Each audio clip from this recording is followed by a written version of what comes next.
Mga kapatid sa pananampalataya, ayon sa iba ay tapos na ang Ramadan. Ayon naman sa iba ay patapos pa lang ang Ramadan. Either of the two ay hindi yan ang topiko natin.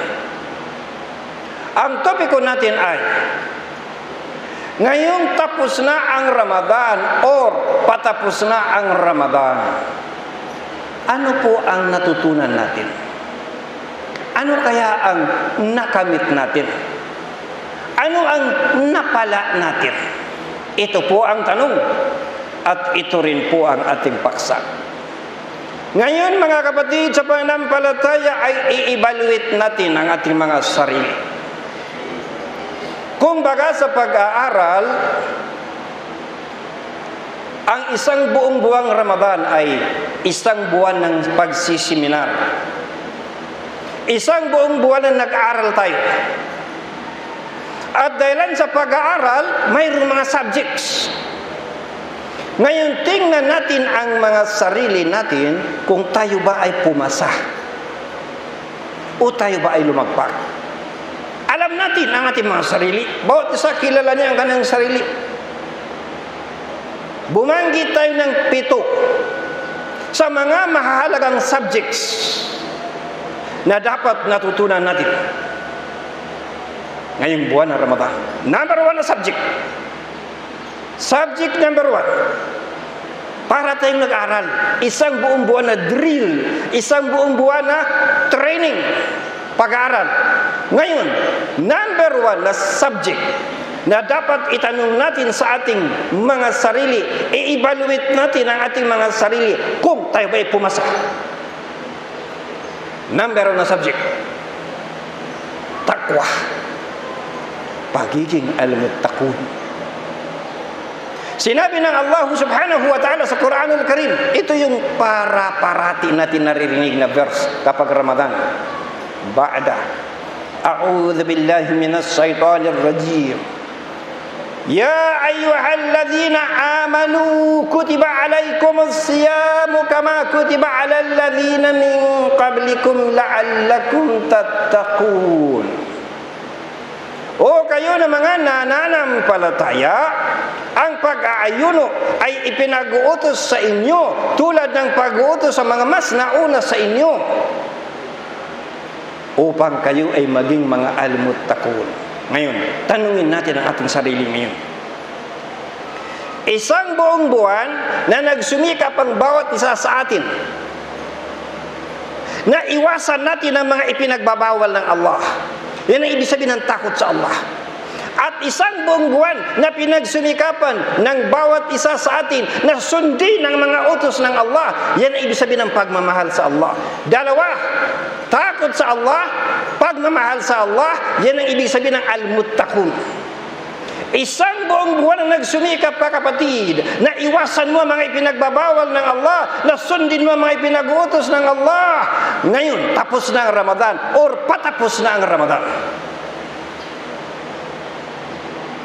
Tapos na rin ba ang ating pagiging mahintatakutin sa Allah? Tapos na rin ba ang ating pagiging masunurin sa Panginoong Allah? Kapatid sa pananampalataya, Ramadan o hindi Ramadan, kailangan maisabuhay natin, kailangan pumasa tayo sa pagsiseminar ng takwa, kailangan maintindihan mo na hindi lang kaalaman, kundi kailangan isabuhay mo ang pagiging al-muttaqun, ang pagiging maiwas sa ipinagbabawal ng Allah, ang pagiging masunurin sa mga ipinag-uutos ng Allah, dahil tatawirin natin isang buong taon na punong-puno ng tukso ni Satanas, ni sinumpa. Pupwistuhan ka ni Satanas sa harapan mo, pupwistuhan ka sa likod mo, pupwistuhan ka sa kanan, sa kaliwa mo, iikot-ikutan ka, uudyukan ka, suwayin mo ang ipinag-utos ng Allah, uudyukan ka, suwayin mo ang ipinagbabawal ng Allah. Kaya kailangan, dapat natutunan natin, dapat pumasa tayo sa aral, number 1 na subject ng Ramadan, takwa.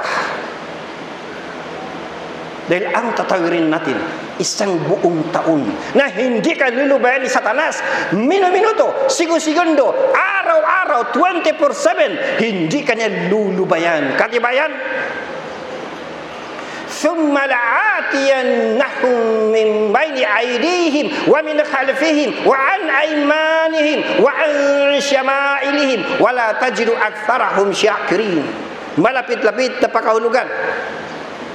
Sabi ni Satanas, pagkatapos, anya, ay pupuntahan ko sila sa kanilang harapan at sa kanilang likuran at sa kanilang kanan at sa kanilang kaliwa, at hindi mo makikita ang karamihan sa kanila na mapagpasalamat sa iyo. Kausap niya ang Allah. Pupuistuhan ka sa harap, sa likod, sa kanan, sa kaliwa. Kaya mga kapatid sa pananampalataya, dapat pumasa ka sa isang buong buwang training sa takwa. Ngayon po, reviewin natin ang nakaraan isang buwan. Sa panahon po ng Ramadan, nagawa natin na kontrolin ang ating mga sarili sa mga gawain na haram. Ngayong tapos na ang Ramadan or patapos na ang Ramadan, kailangan ituloy-tuloy na natin na kontrolin. Gaano mo man ka gustong gawin ng haram, kontrolin mo. Katulad ng Ramadan, gusto mong gawa ng haram, ngunit natatakot ka, kontrolin mo ang sarili mo. Isang buong buwan na marami po sa atin, napalaya niya ang kanyang bulsa sa hanap buhay na haram. Ngayong tapos ng Ramadan or patapos ng Ramadan, ituloy-tuloy mo na, napalayain mo ang bulsa mo sa hanap buhay na haram. Mga kapatid sa pananampalataya, marami sa atin na sa buwan ng Ramadan, nakontrol niya ang kanyang sarili sa mga pagnanasa sa haram na relasyon. Ngayong tapos na ang Ramadan or patapos na ang Ramadan, ituloy-tuloy mo na, nakontrolin mo ang pagnanasa mo sa mga relasyon na bawal. Ganon din mga kapatid sa pananampalataya, kontrolin mo ang iyong mga mata sa panunood sa haram. Kontrolin mo ang iyong bibig sa pagmamarites. Kontrolin mo ang iyong tenga sa pakikinig sa haram. Ibig sabihin, pumasa ka sa unang subject ng seminar sa Ramadan, takwa. Numero 2, subukan natin tanungin yung ating mga sarili kung pumasa. Number 2, na subject ng isang buong buwan training, pagtatatag ng panangga. Ang pag-ayuno ay pagtatatag ng panangga. Sabi ni Propeta Muhammad sallallahu alaihi wasallam, as-siyamu junnah, ang pagpapasting, ang pag-ayuno ay panangga. Panangga sa haram, panangga sa impyerno apoy, panangga sa kasalanan, panangga sa udyok ni Satanas, panangga sa bisyo, panangga sa imoralidad, panangga sa fitna. Yan ang Ramadan. Kapatid sa pananampalataya, isang buong buwan na nagsumikap ang bawat isa sa atin na maitatag sa kanyang sarili, ma-upgrade sa kanyang sarili, ma-build up sa kanyang sarili ang panangga, depensa. Laban sa mga gawain na makasalanan, laban sa gawain na ikapuput ng Allah, depensa sa bisyo, depensa sa mga kasalanang gawain. Ngayon natapos na ang Ramadan or patapos na ang Ramadan. Tapos na rin ba ang pagtatatag ng panangga? Tapos na ba ang pag-upgrade natin sa ating mga panangga araw-araw? Wag mong kakalimutan, kapatid. Hindi ka lulubayan ni Satanas. Pinakamortal na kalaban ni Satanas, tao. Ikaw, tayo.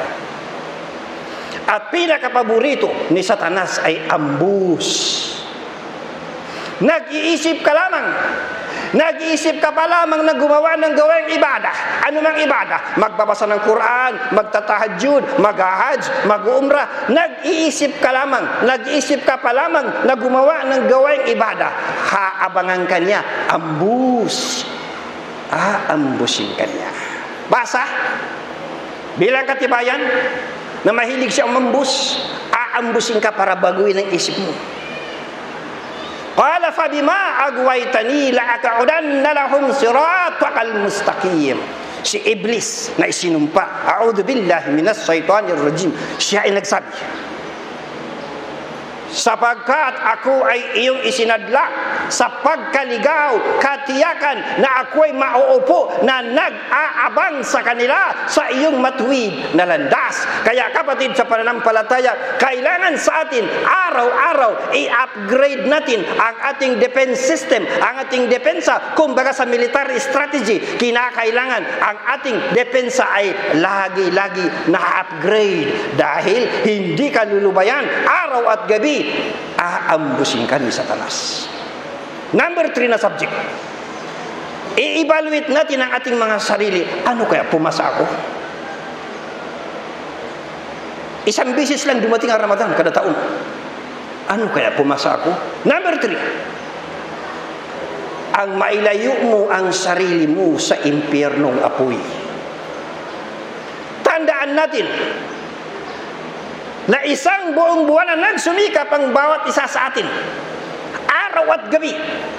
Nagpakahirap-hirap ka, nagpakagutom ka, nagpakauhaw ka, nagpigil ka sa panggigigil dahil gusto mo na ilayo ang sarili mo sa impyernong apoy. At alam mo ba kapatid, isang araw lang na pag-aayuno, nagtutuhanang pag-aayuno, na pag-aayuno para sa Allah, isang araw lang na ayuno,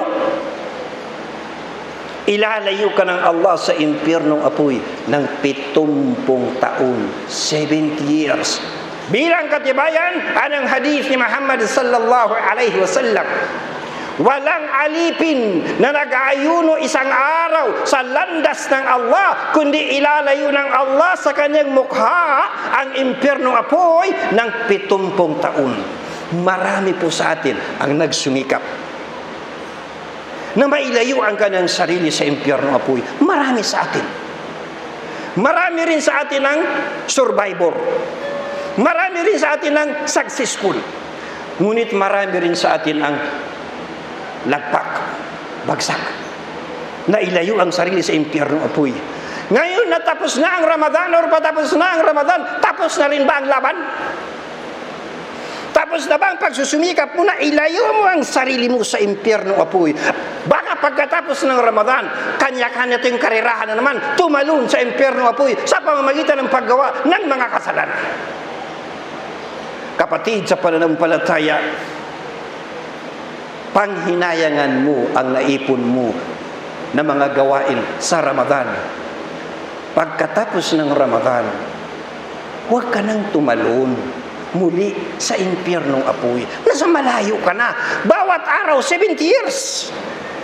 29 days or 30 days times 70 years.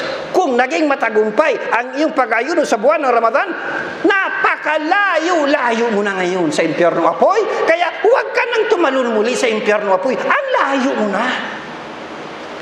Subject number 4. Kahit 7 lang na subject ang talakayin natin. 7. Tingnan natin ang ating mga sarili kung pumasa ba tayo. Number 4. Tingnan mo ang sarili mo. Evaluate natin. Evaluate natin ang ating mga sarili. Number 4 na subject. Pag-iimbak ng maraming gantimpala ng Allah. Marami sa atin na nag-imbak ng maraming gantimpala. Marami sa atin na nagtahajjud. Marami sa atin na nagtarawih. Marami sa atin na nag-5 times daily prayer. Marami sa atin na natapos ang Quran. Marami sa atin na nag-dhikr, nag-dua, kung ano-ano mga gawain ng mga ibada. Marami sa atin na nagbibigay ng sadaka. Mga kapatid sa pananampalataya, ang isang gawain lang na ibada kapag buwan ng Ramadan, pinaka-minus na times 10. Mayroon pang times 70, mayroon pang times 700, mayroon pang hindi na mabilang ng mga malaikat. Depende sa intention mo. Bilang katibayan, sinabi mismo ng Panginoong Allah subhanahu wa ta'ala, hadith Qudsi, yatruku ta'amahu wa syarabahu wa syahwatahu min ajli as-siyamu li wa ana ajzi bihi wal hasanatu bi asri amsalha. Tinalikdan niya ang kanyang pagkain, inumin at mga pagnanasa ng alang-alang sa akin, sabi ng Allah. Tinalikdan mo yung pagkain, inumin, pagnanasa, dahilan lang sa Allah. Karugtong. Ang pag-ayuno ay para sa akin, kaya't gagantimpalaan ko ang nag-ayunong tao para rito, at ang gantimpala ng mga mabubuting gawa ay pararamihin ng makasampung beses. Pinaka-authentic na hadith, Sahih Al-Bukhari. Ngayon po natapos na ang Ramadan sa ibang kapatiran, at patapos na ang Ramadan sa iba na namang mga kapatiran. Ngayon kapatid, ang tanong, tapos na rin ba ang karirahan natin sa pag-iimbak ng mga good deeds? Tapos na ba ang pagbabasa ng Quran? Tapos na ba ang pagdidikir? Tapos na ba ang mga tahajjud? Tapos na ba ang pagbibigay ng sadakah? Kapatid, sa pananampalataya, tapos na rin ba ang paggawa ng ibadah ng para sa Allah? Ramadan o hindi Ramadan, kapatid, ituloy-tuloy natin ang pagkakarirahan, kompetisyon, magpaligsahan tayo, magpagalingan tayo, magpabilisan tayo sa paggawa ng anumang ibadah, anumang gawaing kabutihan na tiyak po ang gantimpala sa atin ng Allah. At ito ang pakatandaan mo para parating. Anuman ang gawin mo na gawain na ibadah, magsasadaka ka, magtatahajjud ka, anuman, lagi huwag mawala ang pinaka-importanting elemento, na ito ay gagawin mo na ang tangi na dahilan ay para sa Allah. Ang tawag nito ikhlas, dahil ito lamang ikhlas, ito lang ang madadala mo sa araw ng pagpuhukom. Malinis na puso, puso na walang halong pakitang tao, puso na walang syirk, ito lang ang madadala mo sa araw ng paghuhukom. Yawma la yanfa'u malu wala banun, ang araw na walang yaman o mga anak ang makakatulong, hindi ka matutulungan. Araw na tinutukoy, araw ng paghuhukom, araw na hindi ka matutulungan ng mga anak mo, hindi ka matutulungan ng kayamanan mo. Ano ang makakatulong sa iyo? Ay puso na ikhlas, puso na para sa Allah. Ginawa mo ano ang gawaing ibadah, walang pakitang tao, ginawa mo alang-alang sa Allah. Illa man atallaha biqalbin salim, maliban sa sino mang dumating sa Allah na malinis, may mabuting puso, puso na walang pakitang tao, puso na walang syirk. Mga kapatid sa pananampalataya, evaluatin natin yung ating mga sarili. Ano kaya sa apat na subject na yan, pumasa ka? Panglima na subject, taubah, repentance, paglilinis ng mga kasalanan. Ramadan ay dumating para bigyan ka ng pagkakataon na maabsuelto anumang kaso mo sa Panginoong Allah. Allahu Akbar. Sinunod natin ang mga utos ng Allah. Iniwasan natin ang mga ipinagbabawal ng Allah. Sa buwan ng Ramadan, ano ang kapalit? Buburahin ng Allah mga kasalanan mo. Basa! Sino man ang nag-ayuno sa buwan ng Ramadan, sinusunod ang lahat ng mga ipinag-utos dito at maingat sa kanyang sarili sa mga ipinagbabawal na bagay, tunay na linisan niya ang kung anumang kasalanan na kanyang nagawa bago pa man ito. Kapatid sa pananampalataya, nag-ayuno ka, nagpakagutom ka, dahil ikaw ay nananampalataya, naniniwala ka. And at the same time, kaya ka nagpapakagutom ay dahil inaasam-asam mo ang gantimpala ng Allah, buburahin niya ang kasalanan mo. Wa qala Rasulullah sallallahu alaihi wasallam, man sama Ramadana imanan wa ihtisaban ghufira lahu ma taqaddama min dhanbi. Sino man ang nag-ayuno sa buwan ng Ramadan sa ninang iman, kaya ka nagpapakagutom dahil naniniwala ka, iman, at paghangad ng gantimpala, kaya ka nagpapakagutom dahil inaasam mo ang gantimpala, ay patatawarin ang kanyang mga nagdaang kasalanan. Allahu Akbar. Mga kapatid sa pananampalataya, nagsakripisyo tayo, nagpakagutom tayo, nagpakauhaw tayo, nagpigil tayo sa panggigigil. Isa lang ang layunin, makamit mo ang pagpapatawad ng Allah. Allahu Akbar. Ngayon po, natapos na ang Ramadan sa ibang kamusliman at patapos pa lang ang Ramadan sa iba namang kamusliman. Tapos na rin ba ang paghingi ng kapatawaran? Wag mong kakalimutan. Araw-araw tayo nakakagawa ng kasalanan. Walang sino man sa atin exempted. Lumabas ka lang dyan, makakita ka. Bumukas ka ng sipon, makakita ka. Araw-araw tayo nakakagawa ng kasalanan. Tanong, tapos na ang Ramadan, tapos na rin bang repentance? Kapatid sa pananampalataya, walang katapusan ang hingi, mas sumamo na pagmamakaawa sa Allah na patawarin nawa ang ating mga kasalanan. Nandito ang ating tagumpay sa mundong ito. Repentance ay tagumpay. Watubu ilallahi jami'an ayyuhal mu'minuna la'allakum tuflihun. At magbalik loob sa Allah. Ibig sabihin magtawbah, magrepent. At magbalik loob sa Allah. Kayong lahat o kayong mga nananampalataya upang sakali kayo ay magtagumpay. Kapatid sa pananampalataya, wala o mayroong Ramadan, ituloy-tuloy natin ang tawbah. Dahil tuloy-tuloy tayo gumagawa ng kasalanan.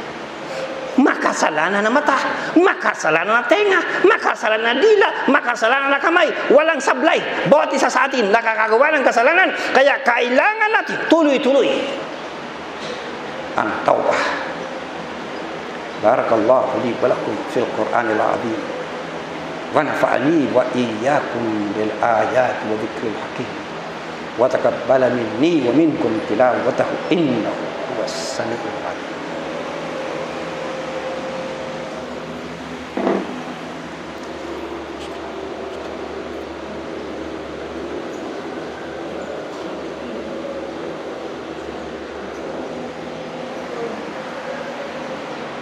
الحمد لله حمدا كثيرا كما أمر أشهد أن لا إله إلا الله وحده لا شريك له وأشهد أن محمدا عبده ورسوله عباد الله اتقوا الله حق تقاته ولا تموتن إلا وأنتم مسلمون. Number 6. Pito lang. Number 6 na subject na tingnan mo kung pumasa ka. Isang buong buwan, naranasan natin ang hapdi ng sikmura kapag nagugutom. Naranasan natin na sumala sa hapagkainan. Naranasan natin na walang pananghalian. Ibig sabihin, naramdaman natin ang nararamdaman ng mga kapatid natin na pobre. Naramdaman natin ang nararamdaman ng mga kapatid natin na sumasala sa pagkainan. Ngayon, bilang pang-anim na subject, na itanim ba sa puso natin yung awa, simpatya sa kapatid mo, kapitbahay mo, na sumasala sa hapagkainan? O ganun at ganun pa rin, wala kang pakialam kung magutom ang kapitbahay mo. Naranasan na natin anong ibig sabihin ng walang makain, walang maisain. Gutom. Ito yung nararamdaman ng mga mahirap. Mga kapatid sa pananampalataya, na-experience natin ang matindi na dinaranas ng mga mahirap. Ngayon, naranasan na natin. Tanungin mo ang sarili mo, nagkaroon ka ba ng kahit kaunti man lang na gatiting na puwang sa puso mo sa kapitbahay mo na sumasala sa pagkainan? Naroon ba ang awa mo sa kapitbahay mo? Kapatid sa pananampalataya, ang pagbibigay mo ng sadaka, tandaan mo, ang pagbibigay mo ng sadaka sa mahirap na kapitbahay mo, hindi siya ang tinulungan mo. Hindi yung kapitbahay mo ang tinulungan mo. Ang tinulungan mo, sarili mo. Ang sadaka, pampahaba ng buhay mo. Ang sadaka, gamot sa karamdaman mo. Ang sadaka, ilalayo ka ng Allah sa mga kalamidad. May darating na kapahamakan sa pamilya mo, ipinangharang ng Allah ang sadaka, pangbura sa kasalanan mo. Ang sadaka, pangpayaman, pangparami ng kayamanan mo. Kapatid, ikaw ang makikinabang na higit sa iyong sadaka. Ngunit ang tanong, natutunan mo ba maging maawain sa iyong kapatid na mahirap? Yun ay dito lang sa mundo. Hahaba ang buhay mo, ilalayo ka ng Allah sa kapahamakan, gagaling ang sakit mo, dadami ang pera mo dahil sa sadaka. Sa mundo lang yun, isa kabilang buhay. Ano ang mapapala? Mawawalan ka ng takot, mawawalan ka ng kalungkutan. Wala kang katatakutan, wala kang kalungkutan. Alladhina yunfiquna amwalahum bil-laili wan-nahari sirran wa alaniyatan falahum ajruhum 'inda rabbihim wala khawfun 'alayhim wala hum yahzanun. Ganito katindi. Ikaw na palabigay ng sadaqah, gumugugol sa landas ng Allah, mawawalan ka ng takot, mawawalan ka ng kalungkutan.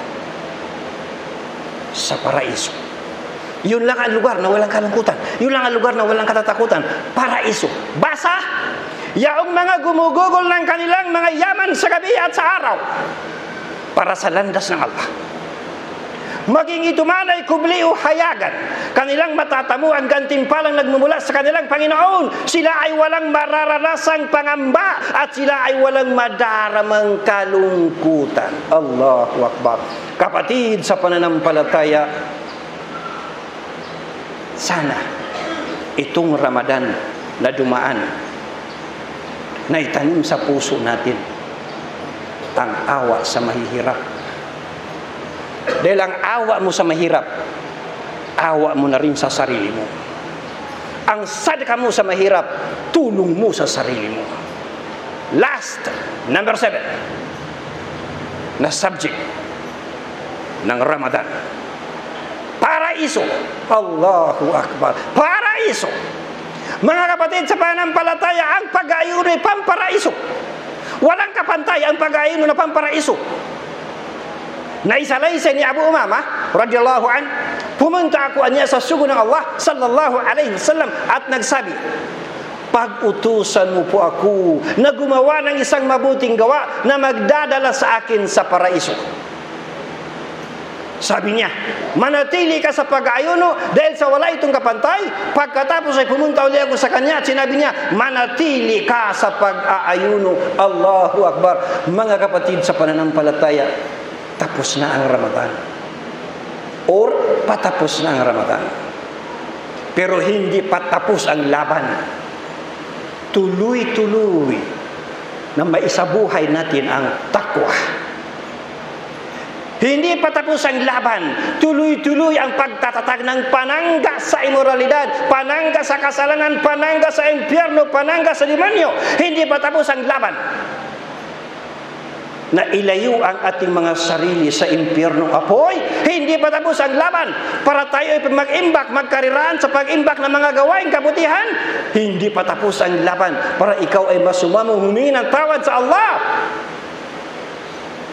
At dapat natutunan mo maging maawain sa mahihirap at higit sa lahat, makamit nawa natin ang Jannat al-Firdaus. Amin ya Rabbal Alamin. Inna Allah wa malaikatahu yusalluna ala nabi. Ya ayyuhalladhina amanu sallu alaihi wa sallimu tasliman. Allahumma salli ala Muhammadin wa ala ali Muhammad kama sallaita ala Ibrahim wa ala ali Ibrahim fil alamin innaka Hamidun Majid. Wa barik ala Muhammadin wa ala ali Muhammad kama barakta ala Ibrahim wa ala ali Ibrahim fil alamin innaka Hamidun Majid. Rabbana, aming Panginoon, palakasin mo po ang bawat isa sa amin na matutunan na namin at maisabuhay namin ang pagiging al-muttaqun.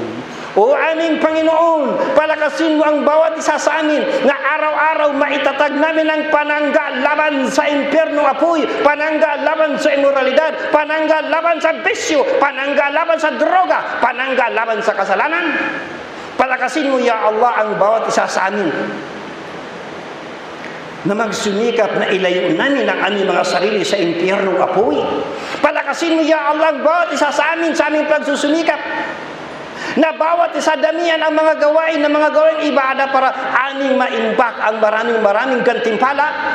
Aming Panginoon, walang nagpapatawad maliban sa iyo at gusto mo ang magpatawad, patawarin mo po ang lahat ng aming mga kasalanang malalaki, mga kasalanang maliliit, mga kasalanang hayagan, mga kasalanang lihim. Aming Panginoon, itanim mo po sa mga puso namin ang pagiging maawain sa aming mga kapwa may hirap. At higit sa lahat, aming Panginoon, papagpananahanin mo po kaming lahat sa Jannatul Firdaus ng walang pagtutuos. Rabbana atina fid dunya hasana wa fil akhirati hasana wa qina adhaban nar. Wassalatu wassalamu ala rasulillah walhamdulillahi rabbil alamin. Aqimus salah wa aqimus salah.